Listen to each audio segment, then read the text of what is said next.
तो यूक्रेन की सीमा पर 1 लाख से ज्यादा रूसी सैनिक तैनात हैं और इस समय पूरा विश्व इस बात को लेकर आशंकित है कि क्या ये युद्ध का कारण बनेगा। क्या नाटो सेनाओं और रूस के बीच युद्ध छिड़ेगा। यूक्रेन क्या वापस से रूस का हिस्सा बन जाएगा, जैसे क्रीमिया हमने देखा रूस ने वापस से उसको कैप्चर किया। ये तमाम ऐसे सवाल हैं और इसके बीच में एक बड़ा सवाल यह भी कि भारत इस दौरान क्या कर रहा होगा, भारत के लिए मुफीद क्या है। क्या ये जो तनाव है वो रूस और चीन को और करीब ले जाएगा और इससे क्या कुछ परिणाम भारत के संदर्भ में और विश्व के संदर्भ में देखने को आने वाले दिनों में मिल सकते हैं। और सबसे बड़ा सवाल ये कि क्या यह युद्ध होकर रहेगा और क्या इसकी परिणति तृतीय यानी कि थर्ड वर्ल्ड वॉर के रूप में सामने आएगी। ये तमाम सवालों का जवाब जानने की इस बार कोशिश करेंगे।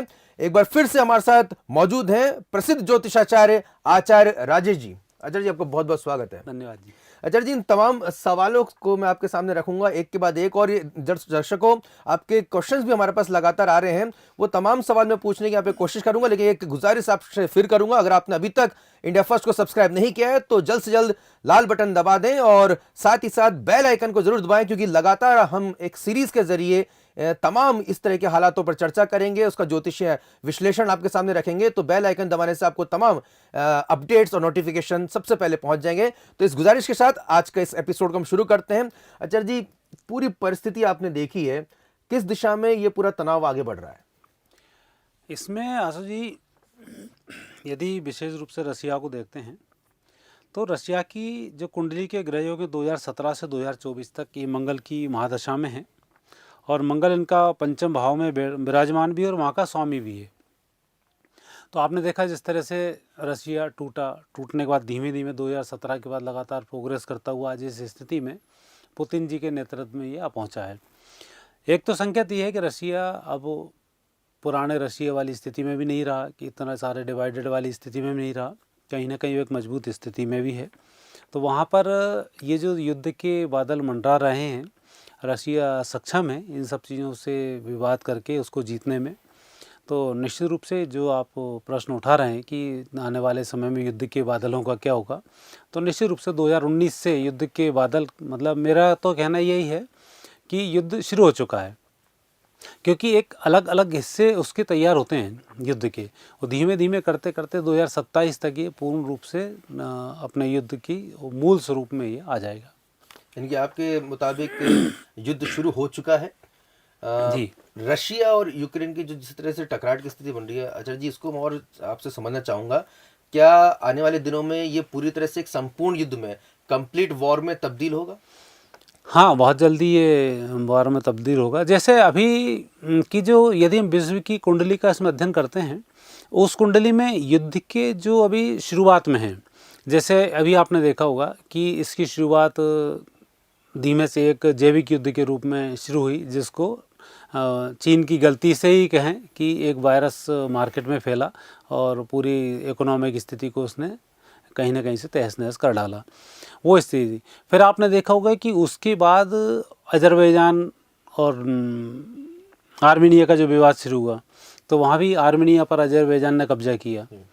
फिर आपने देखा होगा ताइवान, इसका इजराइल का और फ़िलिस्तीन का जो झगड़ा शुरू हुआ, तो वहाँ पर इजराइल ने फिर अपनी इज्जत को बचाया और फ़िलिस्तीन को नस्ते-नाबूद किया। फिर आपने देखा होगा अफ़गानिस्तान से इस तरीके से सेनाएं हटी और अफ़गान में वापस उन्हीं आतंकवादियों का फिर कब्जा हुआ। तो अभी के जो सिनेरियो है विश्व की कुंडली में, जहाँ जहाँ जो जो विवाद है वो विवाद लगातार बढ़ता रहेगा। जैसे अभी तो इतना ही रहा, फिर ताइवान के साथ चीन का विवाद चल रहा है, भारत का विवाद पाकिस्तान को, पाक अधिकृत कश्मीर को लेकर जो विवाद बन रहा है। तो पहले ये सब विवाद आपस में हल होंगे। जैसे अजरबैजान और आर्मीनिया के टाइम पर रसिया चुप बैठा, जबकि रसिया के अधीन आर्मेनिया आता, तो निश्चित रूप से इसको, रूस को उसके खिलाफ कार्रवाई करनी थी, उसने नहीं की, तो वो शांत बैठ गया। तो वही स्थिति अब यहाँ भी ये निर्मित होने वाली है कि अब यूक्रेन को लेकर जो विवाद होगा, यूक्रेन पहले तो रशिया का ही हिस्सा था, अलग से उसने अपनी सत्ता बनाई, फिर रशिया ने वही जो भारत में होता है अलगाववादी भेज दिए, फिर सारे काम कर दिए जो एक दूसरा देश पड़ोसी देश के साथ करता है, वो उसने काम करने शुरू किए। तो वहाँ पर यूक्रेन को कमज़ोर करने की इसने कोशिश की। और अभी 2019 से 2021 तक, अगस्त तक का जो समय था, उसमें यूक्रेन की स्थिति बहुत ख़राब थी। अगस्त 21 से 24 तक अब जैसे गुरु आया है, राहु में जब गुरु आया है, तो इसके लिए अब अमेरिका का समर्थन मिलना शुरू हुआ। तो अब ये कहीं ना कहीं अपने आप को एक मजबूत स्थिति में लाकर खड़ा कर रहा है। दूसरे देश भी इसके साथ जुड़ रहे हैं। पर यह विवाद इसमें गुरु का है, इसलिए होगा, भले ही उतना तेज ना हो, लेकिन युद्ध की स्थिति इसमें निश्चित रूप से बनती है। अब यदि पुतिन की कुंडली लेते हैं तो पुतिन भी अभी थोड़े से आक्रामक इसलिए हैं कि अभी दादागिरी का समय है कि नंबर 1 कौन। तो वहाँ पर पुतिन ने भी अब ताल ठोक दी, क्योंकि जिस तरह से चीन ने अपने वायरस को भेजकर एक दाव तो ठोक दिया कि मैं पूरी दुनिया का दादा मैं हूँ, दूसरा अमेरिका अपने आप को सुपर पावर बनाते ही हैं, तो तीसरी सुपर पावर भी चुप कैसे बैठे। तो पुतिन ने भी एक अपना दाव इसके थ्रू, यूक्रेन के थ्रू चलना शुरू कर दिया है। तो अब ये त्रिकोणीय जो संघर्ष है, वो संघर्ष इस यूक्रेन के माध्यम से शुरू हो जाएगा। यानी कि संघर्ष तय है, आपने एक बताया है। और दूसरा आचार्य जी, फिर क्या इसके परिणाम होंगे? रूस जब हमला करेगा तो उस समय क्या अमेरिका खामोश बैठेगा? क्योंकि नाटो का वो कहीं ना कहीं मुखिया है, नॉर्थ अटलांटिक ट्रीटी ऑर्गेनाइजेशन, उसमें करीब 30 देश हैं। ऐसी स्थिति में अगर 30 के 30 देश या नाटो की जो सेना है वो रूस के खिलाफ होती, तो एक तरह से मिनी विश्व युद्ध तो हो ही जाता है। ये हाँ, किस तरह की संभावना आपको बनती दिख रही है? इसमें जो मुझे संभावनाएं दिख रही हैं, ये एक्चुअली जो युद्ध का, जैसा मैं एक रीडिंग कर रहा हूँ 2019 से लेकर 2027 तक का, उस युद्ध में अभी यदि अमेरिका और रूस का युद्ध होता है तो उसमें चीन को बहुत फ़ायदा होगा। और अमेरिका नहीं चाहेगा कि चीन को कहीं से फ़ायदा हो, क्योंकि अमेरिका अकेले यूक्रेन के बजाय इन 8-10 देशों को खो बैठेगा। जैसे भी 4 देश उसने ये भी बनाए, भारत को और ऑस्ट्रेलिया और जापान, ये 4 देशों का जो समूह बनाया, क्योंकि क्वाड जो देश बनाए, क्योंकि यूक्रेन से जब लड़ना शुरू करेगा तो काफ़ी शक्ति अमेरिका की भी इसमें नष्ट होगी। तो ऐसे समय में निश्चित रूप से चीन थोड़ा सा मजबूत होगा अपने हिंद महासागर में, और अमेरिका नहीं चाहता उसको मजबूत होने देना, क्योंकि मुख्य जो लड़ाई होगी वो ताइवान से शुरू होगी। कि जब भी अमेरिका का हमला ताइवान के ऊपर होगा, तब अमेरिका पूरी शक्ति के साथ अटैक करके चीन को नष्ट करेगा। और फिर विश्व युद्ध की धुरी, जो जिसको लोग देख रहे हैं कि विश्व युद्ध मेरे हिसाब ज्योतिष के अनुसार शुरू हो चुका है, तो जो लोग चाहते हैं बिल्कुल बड़ा बड़ सब देश आपस में भिड़ जाएं, तो वो स्थिति 2022-23 के बाद निर्मित होगी। पर तब तक ये जो छोटी मोटी स्थिति है और ये चलती रहेगी। यानी कि युद्ध से पहले, युद्ध तो छिड़ चुका है। हाँ, ये छोटे छोटे पार्ट्स में अब ये सामने आ रहा है। जैसे आपने जिक्र किया आर्मेनिया और अजरबैजान का, इजराइल और फिलिस्तीन का, आपने तमाम अफगानिस्तान में भी जो हुआ, तालिबान में जो हुआ, ये तमाम वो चीज़ें कि एक दूसरे टकराहट सामने आ रही है। लेकिन आप ये भी बता रहे हैं कि जो पूरी तरह से जो हमें विश्व युद्ध की कल्पना हमारे जो जहन में रहती है कि सब सभी आपस में भिड़े हुए हैं, तो वो ताइवान उसका एक कारक बनेगा। यानी कि अगर यूक्रेन पे ही अगर फिलहाल फोकस करूं आचार्य जी, तो यूक्रेन क्या पूरी तरह से रशिया उसको कब्जा कर लेगा? और अगर फिर से उसको कब्जा कर लेगा रशिया, तो इस दौरान कितने देशों से उसका संघर्ष होगा और किसे लाभ होगा, किसे हानि होगी? यूक्रेन के समय में युद्ध जब होता है तब कुछ स्थिति ऐसी बनती है कि छोटे छोटे ग्रुप तैयार हो जाते हैं और वो ग्रुप बड़े ग्रुप में कन्वर्ट होने लग जाते हैं। तो अब जैसे प्रथम विश्व युद्ध हुआ, उसमें एक आपसी संघर्ष का, आपसी ताकत का वो था। दूसरा देश शुरू हुआ तो उसमें फिर 2 मित्र देशों के बीच में आपस में झगड़ा हुआ। तो ऐसे ही जब जो तृतीय विश्व युद्ध होगा, इस विश्व युद्ध भी की जो भूमिका है वो ऐसे ही धीमे धीमे रखाती चली जाएगी। कि अजरबैजान वगैरह थ्रू तुर्की में रखाई कि उसके लोगों ने विरोध करना शुरू कर दिया। सेम अब यूक्रेन के साथ होगा। जब यूक्रेन से रूस लड़ना शुरू करेगा तो वहाँ पर इंग्लैंड और ये काफ़ी सारे देश फिर अमेरिका के साथ आ जाएंगे। तो एक नई दुनिया उसकी बनना शुरू हो जाएगी। रूस अपनी क्षमताओं का उपयोग करता हुआ वो एक अपनी शक्ति को बढ़ाएगा। चीन लगातार अपराध की स्थिति में आ ही रहा है।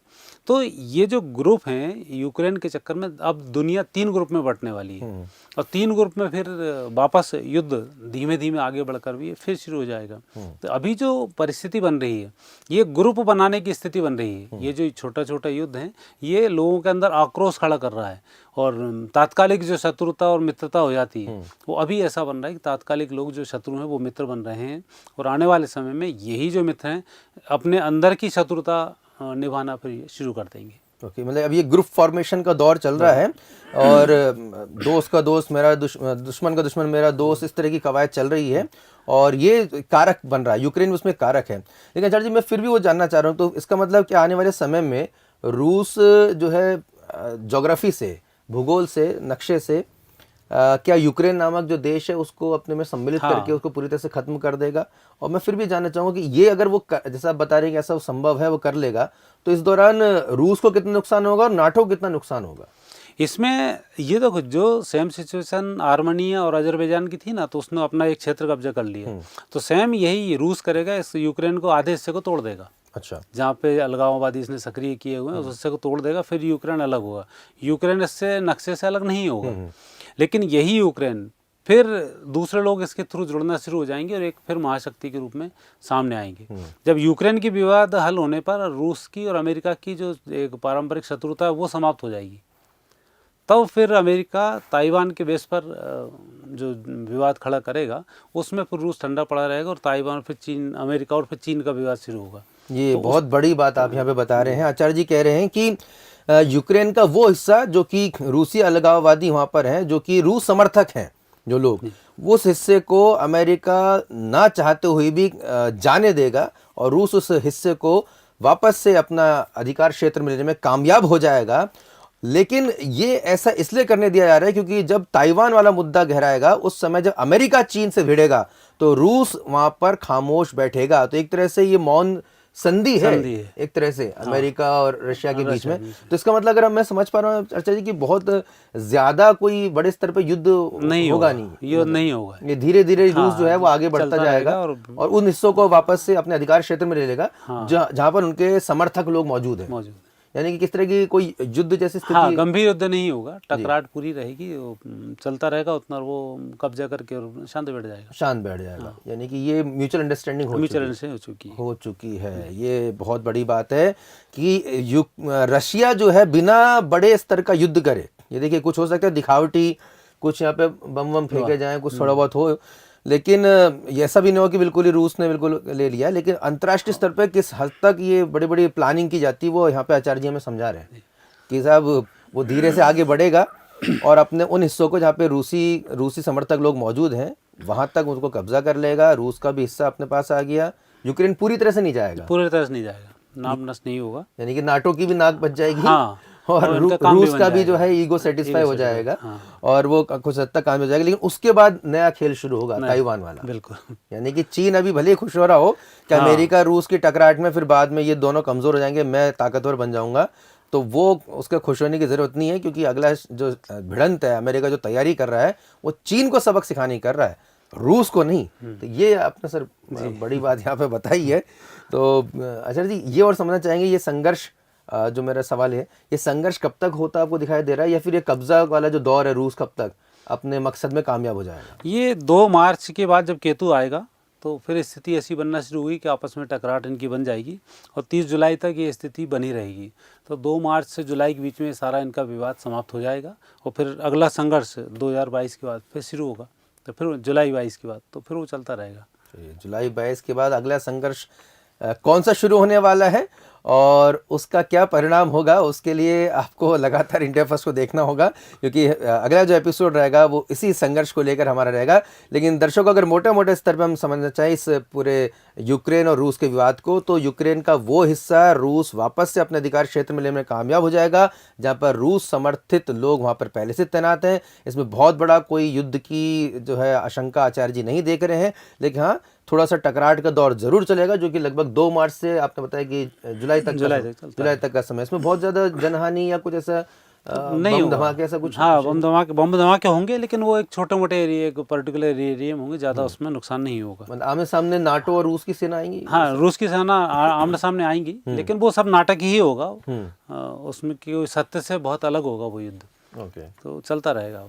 देखिए, ये सत्य से बिल्कुल अलग ही दुनिया को दिखावे के लिए कि हाँ हमने जो है सामना किया है, लेकिन वो हिस्सों पे हमने वहीं पे फ्रीज कर दिया रूस को वहीं पे फ्रीज होना है जहाँ तक जितना हिस्सा वो लेना चाहता है। तो ये रूस की भी वहाँ पे अपनी जो है पूरी हो जाती है कार्रवाई और अमेरिका की नाटो सेना की भी नाक यहाँ पे बच जाती है। लेकिन उसके बाद क्या होने वाला है उसे देखने के लिए आपको चैनल को सब्सक्राइब करना होगा और नोटिफिकेशन बटन दबाना होगा। इस अगले पहलू को लेकर भी हम जल्द आपके सामने हाजिर होंगे। तो देखते रहिए इंडिया फर्स्ट। नमस्कार।